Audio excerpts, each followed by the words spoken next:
Welcome back to Residing in North Idaho. We have our friend Mark Jacobi here, and he is all about solar. So I wanted to have this conversation. I met Mark on a school camping trip a month ago or so, and cool guy. We got to talking, and he's like, I do solar. And I was like, you live in Idaho. There's no way. And I know. I didn't know solar was a thing in Idaho, so I am really excited for this. I am too. I've steered people away from solar that have asked me about it. I'm like, no, it's crazy. Like, why would you do that? If we get a fair amount of sun, that wasn't the issue. But for me, it's like utilities are really cheap up here. So it's like, what's the point? So hopefully you can talk on that quite a bit today. So I guess let's start with your a little bit of your background. I've been told to keep you from rambling, so give us the abbreviated version. So I'm about a 34-year electrical contractor. Grew up in the business. Grew up swearing I wouldn't do it, so I went to school to be an electrical engineer. Started my business in, I think, 1987. And I was 7 years old, just for reference. And I'm not young, so. Me too. I was pretty young. I was 27 years old. Okay. And worked my way up through custom residential. And then eventually my company became corporation, and I did design build electrical engineering for large commercial projects. Like malls or like what kind of stuff? Yeah. Malls, hospitals. That seems, when I look at the wiring in a building like that, I'm like, how do you wrap your brain around that, first of all? I go around Liberty Lake, Liberty Launch. Yeah. And looking. That's all the stuff I was doing. Yeah. It looks extremely confusing to me. So I'm glad there's people out there like you that can do that. So I did that, built a pretty good business in Monterey Bay, California. We've gone there on vacation. Yeah. It's beautiful. It's gorgeous. It is. So a lot of nice houses there. Cool spot. And then was doing pretty well. The market changed in 2007, 2008. Mm-hmm. I mean, and all of a sudden my work just stopped. And I had to recreate myself. And in doing that, I had a curiosity about solar. And I figured as an electrician, I could do anything. Mm-hmm. And so, and in reinventing myself, I decided to focus on doing solar, but to make a living while I was doing that, I started doing design build electrical engineering for other electrical companies. Mm-hmm. And they would just sign their name on it. And then I did a design for some solar guys, and they were a little awkward and a little difficult to deal with, but I was pretty chill, so they liked me. And so eventually they asked me if I wanted to do a startup with them, and I did. And I licensed the new company, S Corporation, and off and running. We were solar guys, and I hadn't ever installed solar before, so I had a real learning curve. Is that from, because I know you have the component, the electrical component, but then you also have dealing with how to mount it, roofing, things like that. Absolutely. That's all part of that learning curve, I'm guessing, huh? I learned it all through a funnel, right? I mean, yeah. And so I went around the Bay Area, San Francisco Bay Area, Mm-hmm. San Jose, and was installing solar. I had a teammate for the install team that was kind of showing me the way, and we went along and we were mildly successful. The guys I threw in with were supposed to be really good at sales, but I found I was selling more than they were. Okay. And so here I am driving to the Bay Area, commuting an hour and a half, installing and selling. And I heard about another company that was starting up. It was some young guy that had money, seed money, and had jobs, but didn't know how to do it. So I talked to him, and because the other company didn't have enough work to sustain me, I started doing installs with him as well. And he didn't know how to do it. We agreed to do work per watt, and threw in, showed him where to buy material, how to buy material, how to design a project, how to get permits. And we started installing with him. And after a while, he had more work than my startup company. Mm. And so I made the decision to part ways with them, and threw in completely with this guy. It was called Sun Logic. And we went along, and 6 months we're getting more, a year we're getting more. And pretty soon he told me he wanted me to be his second man, run his operations. He'd run sales, I'd run operations. Yeah. And I did that. And we kept getting bigger, and started doing really large commercial work. But the large commercial work in solar is so much smaller than the other stuff I had done. It was easy for me. Oh, because you're not like wiring an entire building, right? Right. You're okay. Tying in. Okay. And we went along and became a SunPower dealer. That's a big name in solar. And then after a while, we were offered by SunPower to buy out another very well-established company in the Monterey Bay area. So, and we did. I was involved in the merger and acquisition of that. Yeah. Got to get that schooling part of it. And went along, and the company was in trouble. So went and picked up all the pieces, and for the first month, I was getting a call every 7 minutes from and picking up the pieces, and that was a T-shirt I got to earn. And so went along, picked up the pieces on that, reestablished that company, rebranded the entire company as Solar Technologies, which are one of the biggest ones in the Bay Area now. Mm-hmm. Growing pains, crazy growing pains. Hired a production manager, or like an operations manager, to replace me so I could go off and build all the large commercial work. Mm-hmm. And I did that. And 6 months later, the guy I originally went to work with, the owner of the company, figured out he could pay the guy less than me and didn't need me anymore. So, geez, that's fun. So I basically said, "Hey, we got 3 ways we can do this. You can leave it the way it is. You can let me run my own business and run your commercial, or I can go away." And he said, "No, I don't want you to go away." So I went away. Is that how you got here? Not yet. No, there's more. Then I went ahead and said, "Okay, I guess I'm going in business for myself again." So I started up as a corporation, and was working along, and had some very interesting projects going on. And I established a really good relationship with my material suppliers. And one day my supplier called me and says, "Hey, Mark, how busy are you?" I said, "Well, yeah, I'm busy, but I can look at some more work." He says, "Well, I got this guy. He's got a bunch of work, but doesn't know what he's doing. How'd you like to talk to him?" Here we go. Again. Okay. So I went and talked to him, and he had a bunch of public works job. He had Gilroy Library. He had the Gilroy Police Station, Public Works. Damn. And then he had work like in L.A. and Rancho Cucamonga. And how do you get work when you don't know what you're doing? He had a great Irish accent. A very smart guy. Yeah.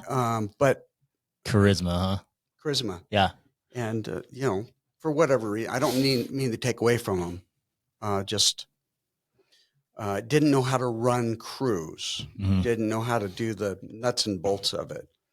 So I showed up under the premise of just doing the electrical tie-ins, and that's what I would have done. And I'm looking around, and I'm seeing, and to know me is I have an opinion. It's like I'm the guy in the boardroom who has something to say. He's going to go. Got to do it. Right. And so told him what I thought. A couple of days later, he asked me to run the operations part of his company and do the electrical. Yeah. And then basically gave me the checkbook and told me if you didn't like anybody, fire them. Sweet. And so I did. I got rid of some of the guys, and it doesn't take a lot to adjust. It's just little adjustments when you come in to help fix things. Yeah. And went on to install a lot of large commercial work, which I really enjoyed. And then we went on to do 1,000-volt systems first started coming out at that time. So we did the first 1,000-volt. Is that solar? How big of a deal is that? Like, traditionally, all my electrical has been 600 volts or less. Okay. All electrical. So to do 1,000 volts was a big step. And so we did the first ones in Hayward, California. I did a fish processing plant, which is very interesting. But, and then I did Sugar Bowl Bakery up in Hayward. And they're the guys who, when you go to Costco, the little brownies in the tubs. Oh, damn those things. Yeah. Right? Yeah. I did their factory. Okay. So I'm on the roof and I'm smelling that every day. Oh, and then, tortured. And then you come down and they'll give you tubs of it. Oh, wow. Well, my commute was an hour and a half there, 2.5 hours home. And Oh, I was working 10 Mark. hours on the job. How many pounds did you gain? No, I was working really hard. It didn't matter. You can handle it. It's back when I was working with the tools, I could eat anything I want. It was awesome. Didn't see my family. But, and so then I was working on the last roof up there. Plus, we educated the AHJ, the city, on how to do 1,000-volt systems. It was pretty neat. Mm-hmm. And, how many panels is that to create that many volts? Oh, well, you can do that in, 15 panels. Oh, but these systems were, dumb it down for me. 1,200 panels on a roof. Holy shit. Okay. Yeah. 480-volt 3-phase, probably a 600 or 800 amp tie-in. 1,200 panels. Wow. Yeah. But 600 or 800 amps, and in my previous commercial work, I was 2,000 amps, 2,500, up to 3,000. I don't think I ever went over 3,000. So, and one day while I was there, I get a phone call from a roofing contractor from Monterey Bay. I'm up in Hayward traveling, who I had known through my commercial business, who had started a solar company in Monterey Bay when I started in solar. Mm-hmm. He says, "Hey, Mark, how's it going? What are you doing?" I said, "Oh, I'm doing this." And he says, "Well, I need a general manager, someone to run my solar operation." And I said, "Well, Pete," I said, "that sounds great, but I'm not really interested in building someone else's business, without ownership." He says, "Well, let's talk about it." And we talked about it for about, 4, 5, 6 months. And then finally I agreed. We negotiated my minimums for working and his maximums for working. And 2014, I threw in with him and became the general manager of Scudder Solar, Monterey Bay. And with 30% ownership. Beautiful. Yeah. At first we were talking 5%, but then they had a coup and everyone left and they were in trouble. And so came in at 30%, and here we go again. Walk in, had to borrow $500,000 just to stay in business. Oh, wow. The gross sales were 1.5 to 2 million. It wasn't. And so I was there for 8 years. We grew it to about 11 million annual. Nice. Very profitable. And his oldest daughter was the heir apparent. and she was running the roofing company. And she my business partner was getting ready. He's getting a little older, was thinking about retiring. His wife had some medical issues.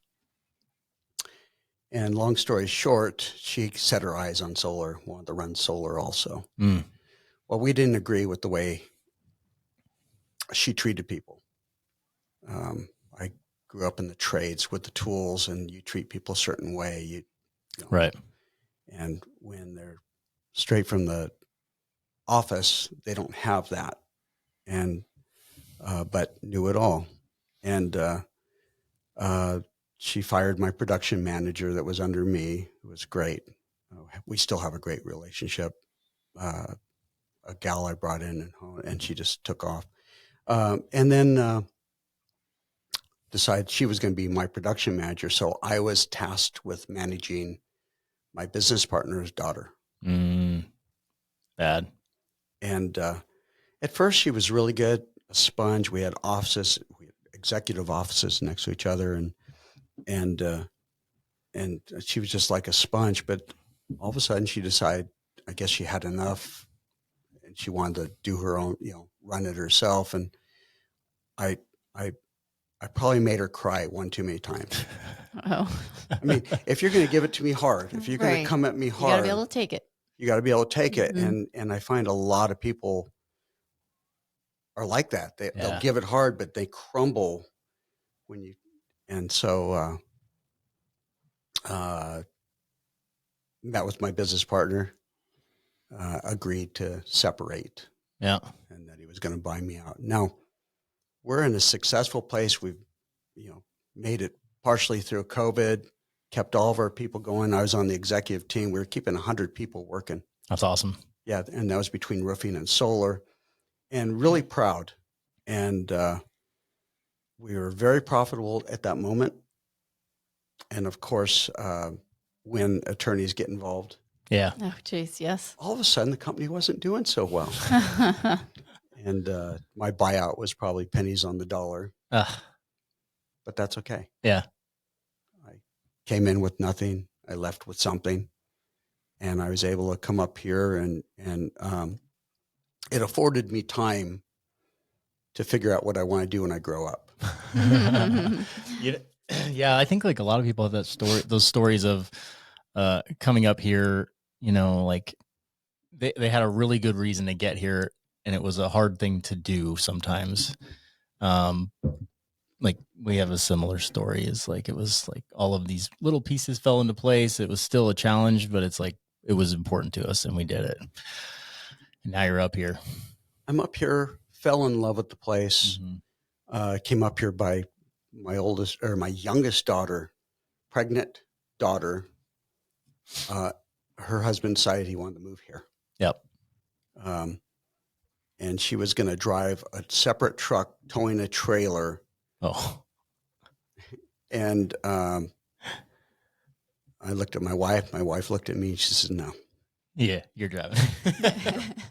So came up here, fell in love with it. Over the course of 6 or 9 months, we traveled up here 12 times. Oh, wow. I wanted to see it in every phase of the season. I'm a California boy. I mean, how could I handle the winter, right? I think that's the biggest question most people have coming to the area. Can I handle the weather, especially if you're coming from California or somewhere like Arizona or somewhere that's warm all the time? Couldn't agree more. And you know what? Last winter, and I've been here, I think, a couple of winters, and I loved it. I love Idaho. It represents freedom to me. I have my own political views, and couldn't stand that other country that I was living in. Yeah, it feels like that too. To a lot of people. Same with us. That was a big factor for us coming up here. Absolutely. And then, so you got back into solar up here. Yeah. So, we bought our first house, and the thought was having it as a place to post up when we came up. Maybe VRBO it. But we all of a sudden that changed, and I'm moving to Idaho full time. Yeah. Sold my house in $200,000 over asking.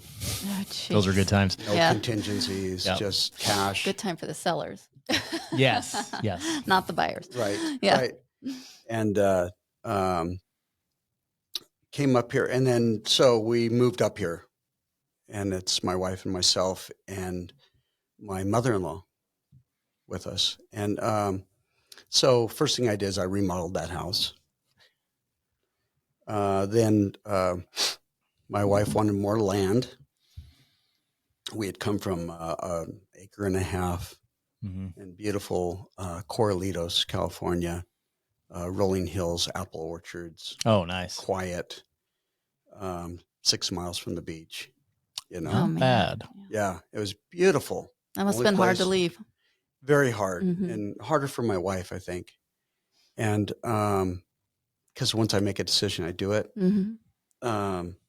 So we found this place, 4.5 acres, large place, and remodeled it before we moved in, and we're there now. And then, you hit a point.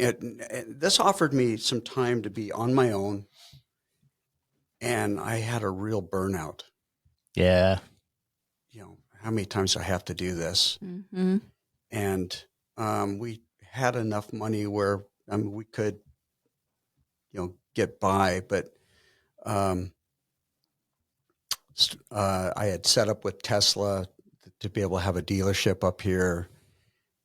I had pre-set up with SunPower to have a dealership up here when I wanted to, and then went through the process, got my JW and established a LLC, and just finishing up my contractor's license here, and just started feeling the market. And so last September before last, there was a solar show down in Anaheim, California. And solar is known for these shows. And so the solar it's a community. For years, I would go visit the one in San Francisco, and it's like old home week. You just know everybody. Yeah. And then there's, the private parties that you get invited to, and solar battle of the bands, and who's got the tickets this year and all that. And so I just was toying with the idea, what should I do? And whether or not to start a business, and I know what that takes. And when you do that, you're forced to do all the things that you're not so good at. Receivables, HR, payroll. Yeah, you have to wear all the hats. All the hats. And it's quite an investment, right? And so I'm weighing this, but I'm a little older. Don't know that I like to be told what to do by people. Don't know if I'm employable. So I started checking my contacts, called Tesla. My guy left, but I can put you in touch with somebody. It's not the same as a built relationship. Right. SunPower, they dropped their commercial division, which had been SunPower Regional Dealer of the Year in 2019. A lot of kudos, but it vanished. Right. So I went to the solar show just to see what was up, and realized that the community had changed a lot, and everyone moves around. And but I met, first of all, I saw my old SunPower dealer rep, and he invited me to a table with some other well-known SunPower commercial dealers. And I got kind of a high introduction to the owner of Revolusun, CEO owner. And he has built the largest solar company in Oahu, Hawaii. And very well known and very credible. And met him, and in talking to him, he had grown up in McCall, Idaho. Yeah. and about 5 years ago established a Boise branch, was doing well. And I was talking to him, and I actually spent a couple hours tripping through the show together and trying to find that, who's doing what's the best equipment out there, and asking the hard technical questions of each of the vendors, because they'll all tell you they're doing this stuff. But when you get into it, you can see if they're credible or not, or whether or not you need to spend time with them. And what I found when we were going through the show asking these questions, he'd ask the same questions I would ask. I would ask the same questions, and we felt aligned. And so at the end of the show, he asked me what I was doing. I said, I don't know. I'm thinking about starting up my own thing. He goes, well, you should talk to my business partner up in Coeur d'Alene. Oh. He said, we're starting a Coeur d'Alene Spokane branch. And he said, why don't you give him a call in the spring? And I did. I think we finally connected in the summer. And I've thrown in with them. Cool.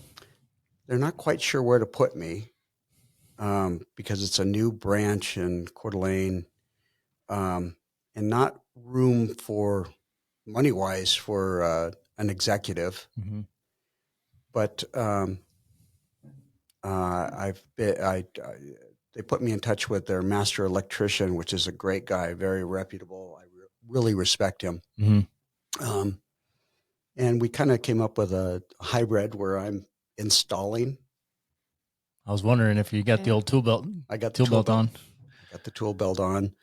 I'm installing, but I'm involved in all the upper room conversations. Yeah. Planning, vision. And I think it's refreshing for them because they have an outside look at their operation. And since I've done it a few times, and I've been in every position in the company, I've done every position, I have an outside view and opinion. And I always find that to fix things, not that they're broken in any way, it's just small tweaks. It isn't these major things. I mean, sure, I went into one company and I fired half the crew, but there was a bad element there that didn't need to happen. Yeah. And so I've thrown in with them. They're gracious enough to give me their ear. And that's what I'm doing now. Oh, dude, that's pretty cool. They must be, I imagine they're pretty excited to have your knowledge and experience, because that's probably pretty rare to find somebody that's been doing it so long. I have some specific questions about solar in Idaho, especially. So I had assumed you need a ton of sunlight. I think we're like 174 average days of sun a year. So I'd always assumed like maybe that's not enough. That's not worth it.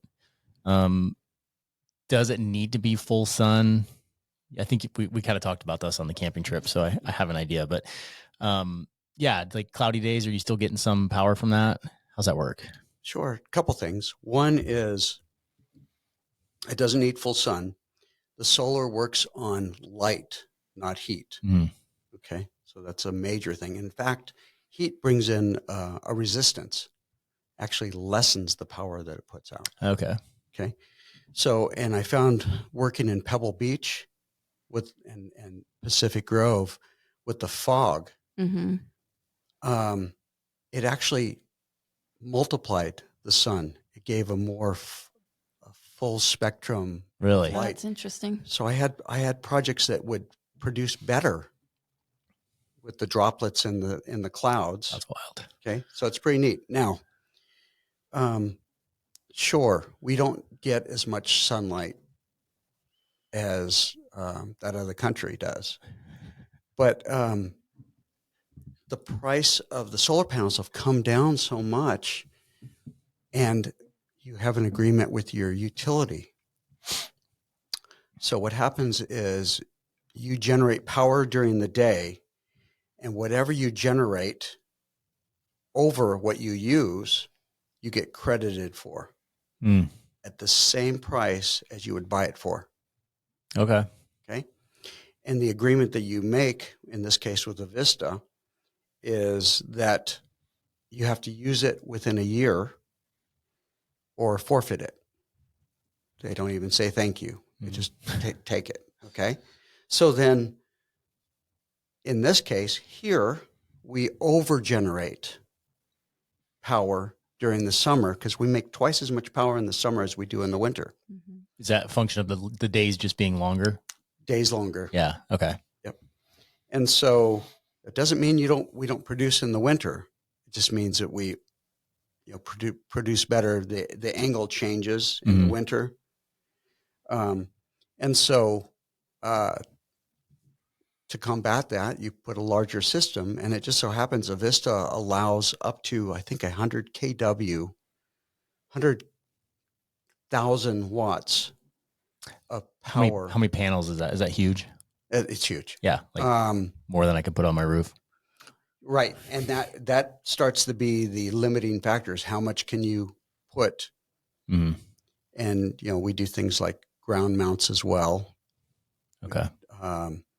So, and that's part of the fun of what I do is making it fit. Mm-hmm. And then the modules have gotten so efficient, so much power in a smaller footprint. So, my favorite panel right now is about 400 watts. They're making ones that are close to 500 watts. Wow. Per 40 inches by about 6'6" tall. That's amazing. Right? Yeah. And so it works. For instance, my house, I don't know, 3,300 feet, large shop, working fabrication out of it. I'm getting ready to put about 48 modules on my house to offset the bill. Mm-hmm. I've got a great software that makes me look smarter than I am. That helps calculate. And what it does is it has historic insulation values of lighting that applies it to a model that you build. And it'll tell you pretty accurately how much power a roofing plane can give you. This many degrees. Mm-hmm. You apply shading values and the whole bit. So it's pretty neat. That's cool. And this is a burning question for somebody out there. Snow. Mm-hmm. What does that do to the panels? So this is basically a metal panel with a glass sheet on it with a thin layer of plastic. And when the snow gets on it, still, if there's light penetrating, it still generates. Mm-hmm. And what happens is when it generates, it does heat up a little bit, enough to melt the snow. Most of the roofs here, because of snow, are at a sharper incline and slides off, right? Mm-hmm. And so, really, we try to build a system that will overcome that. Mm-hmm. And doesn't have to have that generation in those cloudy days of winter and with the snow. But when the sun comes out, it's gonna slide off. Mm-hmm. And I try to build the systems where the upper modules are on call it a circuit by themselves. So as soon as they're exposed, they're generating, and then you get the heat a little bit. And so we do have the ability that if there's shading from like trees, to make each module work independently of each other. Mm-hmm. If you're full on exposed, you build the traditional circuit where you need, call it 10 modules lined up together to make a circuit. Mm-hmm. But because I'm a geek, I'm installing the ones that are independent. Yeah. On my place because I want to see what they do. Okay. And then what about like, is it common to connect them to like a whole house battery? What's the scoop with that? Is that the way to do it? It's so awesome. Yeah. So, some people don't realize that when you put a solar PV system, photovoltaic system on their house, that when the utility goes out in an outage, they don't work. Doesn't matter that you have solar and the sun's shining, it's not doing anything, right? It's not going to work. Okay. And that's to protect the utility people working on getting it back on. So we're installing the Tesla power walls. And it just so happens that because Josh, our president of Revolusun, has done so many of them, our company has the credibility. We're one of the largest Tesla certified installers in the United States. That's cool. Okay. So we'll talk about that. And there's other systems out there, energy storage, but we're installing the power wall. And when we do that, we actually put in a automatic transfer switch called a gateway. And that isolates your property, whether it's a home or commercial, isolates it from the utility, and then ties in a Powerwall battery to back up power. Now the solar panels are allowed to produce regardless, because they're dumb. They don't know whether it's the utility power or the battery power. It emulates it. So now when there's an outage, your solar generates, and it not only do you get to use the power of the battery, but you can use real time the power coming off your roof. That's pretty cool. So it's kind of an exponential. Yes, the batteries have 13.5 thousand watt hours in them, right?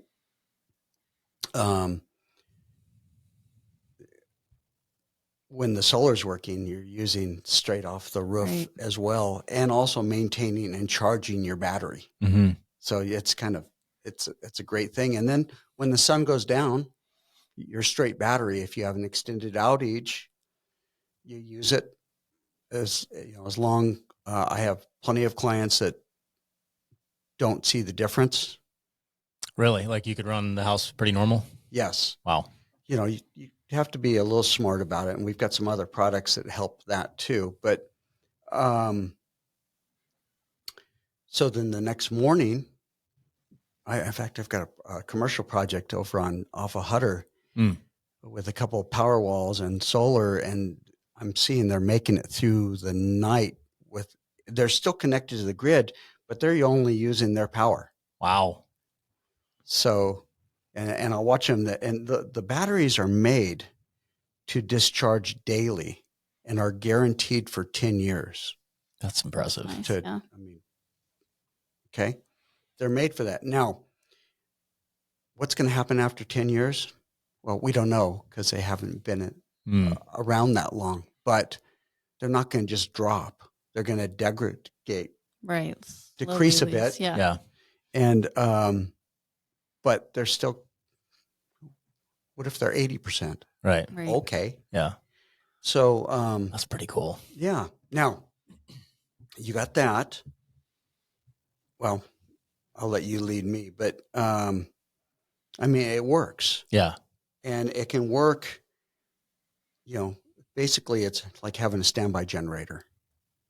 So, and I'm assuming, I know you can tie them into a generator too. So my parents live off grid. They live in Northern California, and their house is entirely off grid. It's solar, a large battery array, and then propane generator. Perfect. Yeah, it works really well.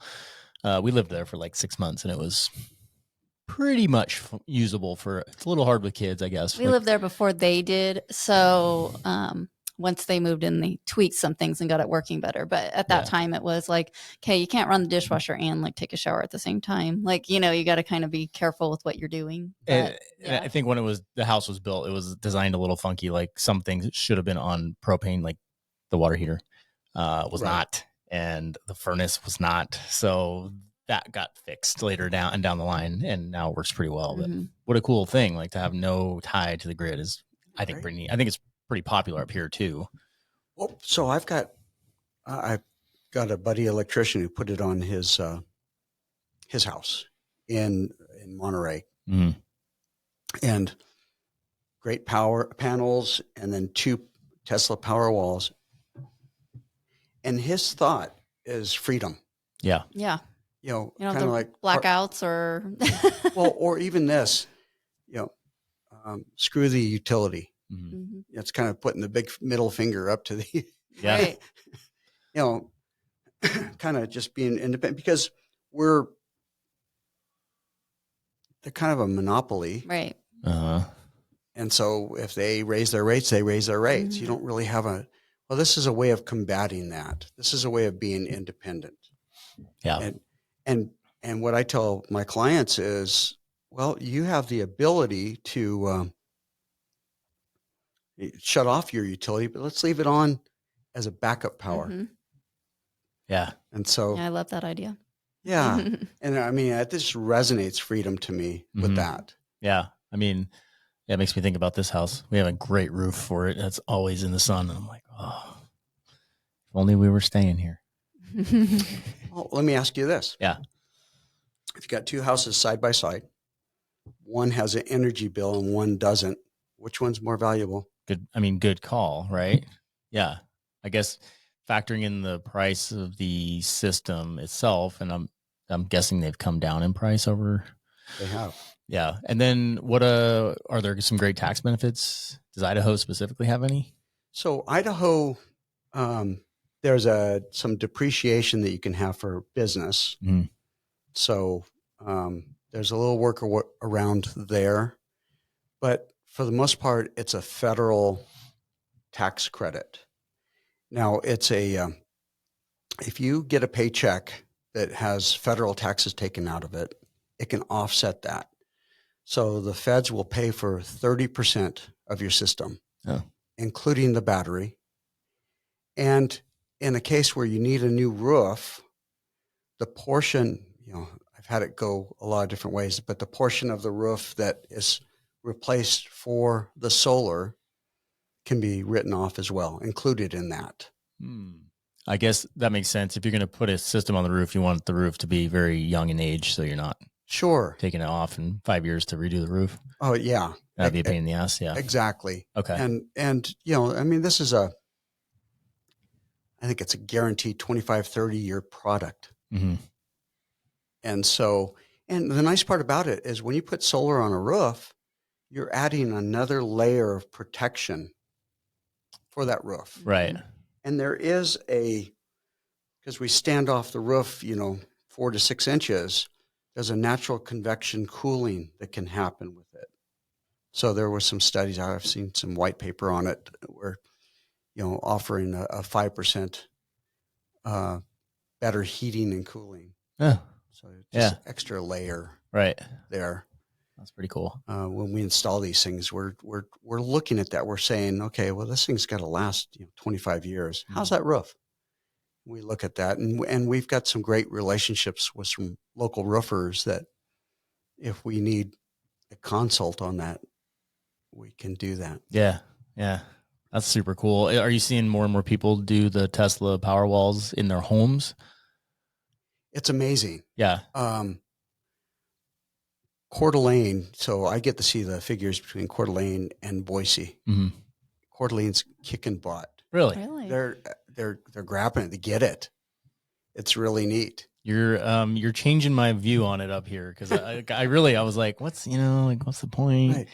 Right. Because our utilities aren't super expensive up here. I find they're much cheaper than California. So that like down there, it's kind of a no-brainer. Up here, it's like maybe, but now when I'm looking at the independent side of it, that is intriguing to me. Right? That's not an angle I had looked at before of like, okay, because we lost power the first winter we were here. Yeah, 2021. Yeah, for like, what, 3 or 4 days? Ooh, Yeah. ouch. Yeah. Yeah, That's and there's tough. no wood stove in this house. So Nope. we had no source of heat. I did And not we didn't have even have gas. we didn't have a fireplace at gas that fireplace. time. I did not have Yeah. a generator. And nothing. So it was pretty sad. Oh, was that ice storm or Yeah. the windstorm? It was a windstorm. Yeah. Yeah, Yep. we were staying at the Stay Bridge. Bridge. Yeah. When that happened. It was okay. So trees down everywhere in the neighborhood. after that, I put in a transfer switch and got a generator. So now, of course, the power has not gone out since. Lost power, but When you're ready, it won't happen.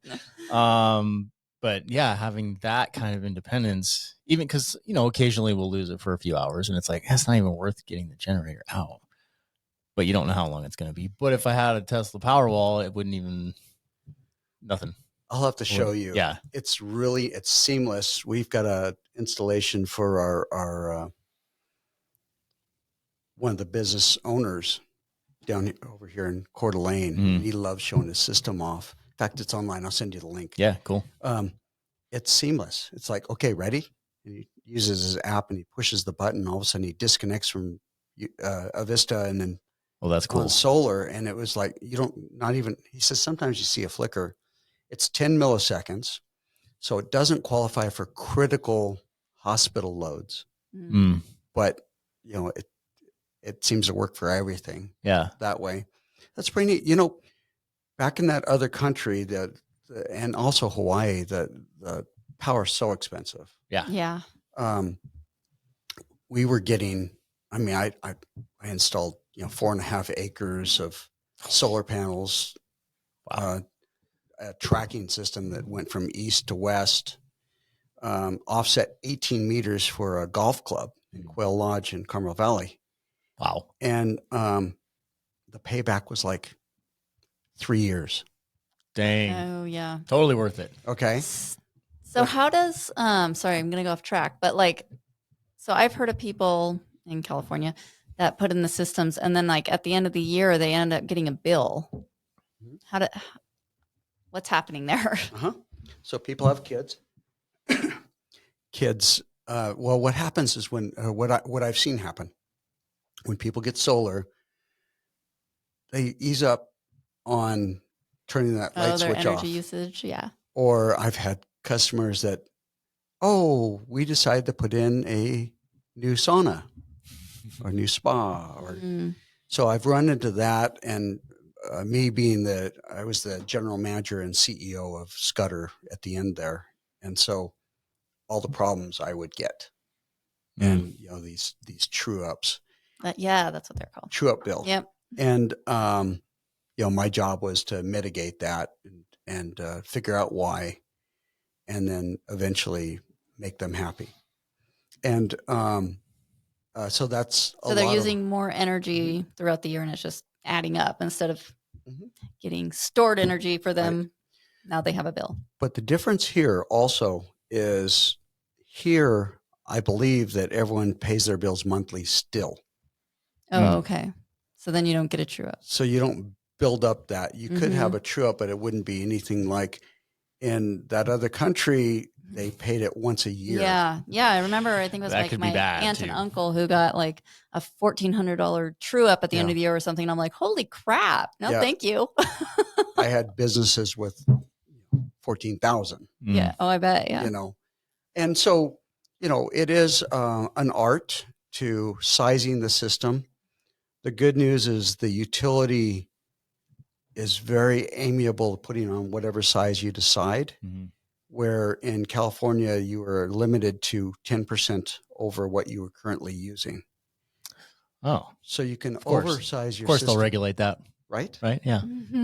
Or justify it, by saying, they're adding a spa. But so they're amiable. And so, we try to mitigate that. We try to add on for that and set the expectations with the customer. And regardless, if it's all you can afford or want to see value in is 40% of your offset of your bill, right? It's still 40%, right? And if the payback period is, 8-9 years, it's still a savings. Mm-hmm. And the feds are still paying for 30% of that. And it's not inflated for that 30%. I mean, it's, we're working it up from cost. Mm-hmm. And so, I believe in it, obviously. Yeah. I'm a proponent of it. For sure. Yeah. But I mean, it works. And it's still amazing to me. I really get into it when I turn that on. Yeah. And I see now the digital meters going backwards. Used to be a dial and you'd see it. And then I'll struggle for a minute and then it turned backwards. That's cool. But now it's an arrow. But I've seen the systems where the arrow's going. I don't remember which way it goes now, but it's going zoom, zoom, zoom, zoom. And you turn it on and then see it slow down and then see it start going the other way. Oh, that's pretty satisfying. Yeah, that's pretty cool. Why? That's so satisfying. Yeah. But understand something. Solar is a financial decision. Yeah. Mm-hmm. And you get a good reputable company that's going to do what they say they're going to do and stand by it. I just happen to be geeky. You may not want a hobby of looking at your solar monitoring, right? But I'm built that way. I love checking and seeing, and really, I want to make sure that we're delivering what we said we're going to deliver. Yeah, that's cool. I have full faith that you would do that. You're like lifetime into it. Kristen can attest that I am a geek and I will watch the hell out of that because I did it at my parents' house and I'd be like constantly checking it. I'm like, what's wrong with me? I got to stop. Yeah. I'd be like, where is Seth? And I'd find him in the laundry room staring at the panel. Yeah. Look at it. Look at it go. Well, with the Tesla project, it's on your phone. Of course it is. That's awesome. That's even better. And then I get to look at the fleet view of like all the thousands. Yeah. Yeah. Oh, that's pretty cool. Well, we are out of time, so we have to cut it. But yeah, I know we're just getting you fired up. We can always do it again because I'd love to hear about. I know you had a cool project you're working on that maybe we could talk about next time you come on. But thank you again. We will put the company contact info in the description so people will know where to find you. Yeah. So thanks, Mark. Appreciate it. Perfect. Yeah. My phone number is a 831 area code. So, okay. So if they see that, don't freak out. Don't hold that against me. Yeah. I tell people that where were you from? South of Boise, west of Nevada. Yeah. The funny thing is, like, everybody I meet here is from there. So it's like, I know. We're all Americans, right? Thank you for being such great hosts. Oh, yeah. Yeah. Well, thanks for joining us. Okay. All right. Talk to you next time.